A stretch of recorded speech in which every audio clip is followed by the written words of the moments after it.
semester freshman when she took Astronomy 100, and so I've known her since then, and she went on to work with me early, sort of was that third year, and then came back and continued to work with me, but got a chance to go observing. So our telescope is not a very large telescope. It's probably a VMT, very modest telescope,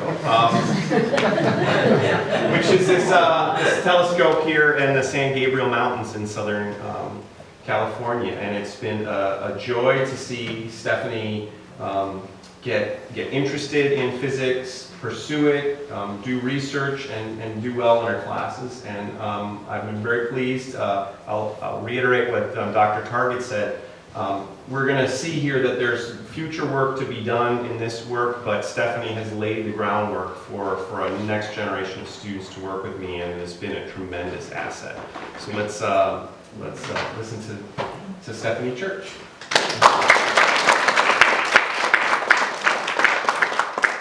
Hello, so as Dr. Severson mentioned, I am Stephanie Church, and my project is about monitoring volcanism on Io. Just a heads up, Io is one of Jupiter's moons, in case you don't know that. So just a brief overview of what we're going to talk about here. There's a timeline for how this project really worked out, some background information, and then of course data, and then the all-important results, and then the future of this project. And that is me doing some work at the telescope, some really late nights and really early mornings. Can be a little hard, but it was fun. So timeline, I started this specifically Io volcanism project last semester. And so starting out, I read a book about Io mostly, and figuring out what am I going to be looking for, what kind of volcanoes are on Io, how hot are they, things like that. And how many, of course, are there, and just what we know already about them. And then this got us thinking, well, are we going to be able to see these volcanoes, and how well will we be able to see them with our telescope? So we did a calculation to figure out how many photons per second we would be collecting in our 1-meter telescope. This was very important because we want to make sure that this is actually doable before we go and spend the time to do it. And I'll show you about that a little bit more later. And then, of course, observing preparation. When is Io up in the sky? And will it be behind Jupiter at any point in the night? Things we don't really want, but we can work around for when we plan our trip. And then, of course, the data acquisition of the telescope, which we did for 2 nights, and then data analysis afterwards. So just a little background information. When you're looking at the sky, you see stars and they're twinkling, right? Well, we don't really like that. That is actually due to the atmosphere. The atmosphere is distorting the light coming through, and this is really bad if you're an astronomer. So this is kind of similar to if you're driving down the highway on a hot day and you see the heat on the street, the heat haze. That is just the heat bending the light. So in our case, we have the atmosphere, and this is the moon, our moon, not Jupiter's moon. And as you can see, this is not cool. We don't want to see this in our data. And it kind of looks like water as well. If you look through water, you can see some funky things. So in order to combat this distortion issue that we have from here, we can get an adaptive optics system, make an adaptive optics system, an AO system. And this will remove the distortion from the atmosphere, which is what we would really like to have. So we can get some clear images. So important components of this optics system, we have the wavefront sensor, which actually measures how much the atmosphere is distorting the light that is coming through our telescope. And then we have the deformable mirror, which corrects while we are running the system. So in real time, we have this mirror moving around and taking out the distortion, which is pretty cool. And it's moving really fast, a couple hundred times a second. And then what's really cool about AO is that it's pretty cost efficient. So if you want to get rid of the atmosphere, you can either do AO or you can go into space, and that can be billions of dollars. And as an undergraduate, we don't have billions of dollars. So instead, we can do a couple $100,000 in partnership with some other schools. So Io, as I said, is one of Jupiter's moons, and it is actually the most active volcanic body in our solar system, which is pretty cool. We have volcanoes here, but they're not really going off that often. But with Io, they're going off more often, and that's really interesting. We want to know more about this. And this is kind of due to gravity, the push and pull of gravity between Jupiter and the other moons of Io. So there's Europa, Callisto, and Ganymede, and more, but those are the Galilean moons. And those push and pull and heat the inside of Io. So when you're in space, this is kind of a flattened out map of Io, what you would see if you were in space, just an idea. So there's Pele, and Pele is a big volcano. So they've categorized the volcanoes into 3 different types. There's the Pele type, which is the large volcanoes that don't last as long because they're kind of getting rid of all their lava really quickly. And then there's the Prometheus type, which are smaller, but then they can last a lot longer. And then there's the Loki hybrid type. And those, they believe Loki may have started out as a Pele type and is moving more into Prometheus type.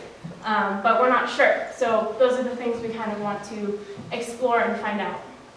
So as I mentioned, I did a calculation with something called the Plunk distribution, and this might look scary to some of you, sorry. But the Plunk distribution is pretty cool because it's something that we learn about in our physics classes, and then I can apply this to a project that I'm doing on the side, which is just, it's kind of fun to tie it with astronomy and everything. So with this, we did for near infrared, and so that's for 1.5 to 1.8 micrometers. So that's if we have a CCD that is sensitive to those wavelengths. And we found that with Loki, we would get about 10 to the 9 photons per second. So that's pretty significant. That means that we would be able to see volcanoes with our near infrared. But instead, we didn't actually have the near infrared camera available to us, so we did some optical work. And with our optical camera, we found that Loki, we would get about 10 to the 4 photons per second.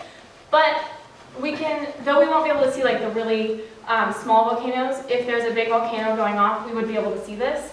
And even though we can't see those small ones, we can still do some really interesting data with the project.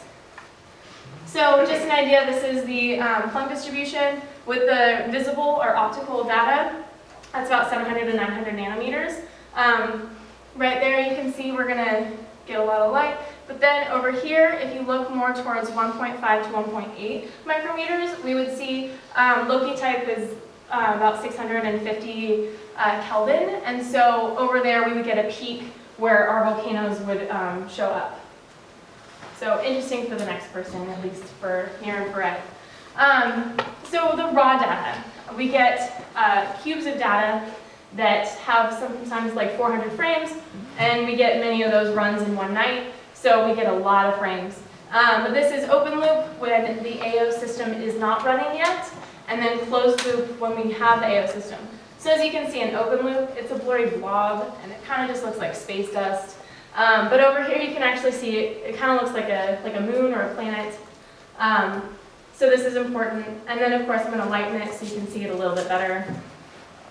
And with this closed loop here, you can see it kind of looks a little oblong, right? A little weird. So there are going to be variations in each frame. And with that, what we can do is we can figure out which frames are going to be good and which frames are going to be bad. And that can be difficult. So what we did, I can do a centroid and find out where the object is really centered, what pixel it's centered at. And then with that, I can find out the median of where this object is being centered. And within a pixel of that median, those are going to be the good frames. That's going to be where the AO system is being consistent. And so with those frames, we can do a median frame overall. And that'll take out the small variations in our telescope and our AO system. But it's a good AO system. So this is just the median frame. And this is just an idea of what we're looking at here with Io. And then so with the results. So with the median frame, we tried to do different things like flip a frame and minus it and see if there were any spots that kind of really came out for us. And the really important thing that we did was a boxcar average. And the boxcar average kind of smooths it out. So we take a pixel of the 5 pixels around it, and then average that, and then we have a nice smooth image. So with our median image, original image, and the boxcar average, we can get this. And what this is a surface map of Io. So it's pretty cool. So here we have some different, you can see a lot of distribution in the light. And we actually found that online, this is pretty consistent with what online tells us, and the different surface features of Io. So this is pretty cool. Yes, it's really pixelated, but that's what we're going to get from here. So if Thor or Prometheus were going off, we would probably be able to see that here. Or we wouldn't be able to see that, but we would be able to see like a Paled volcano.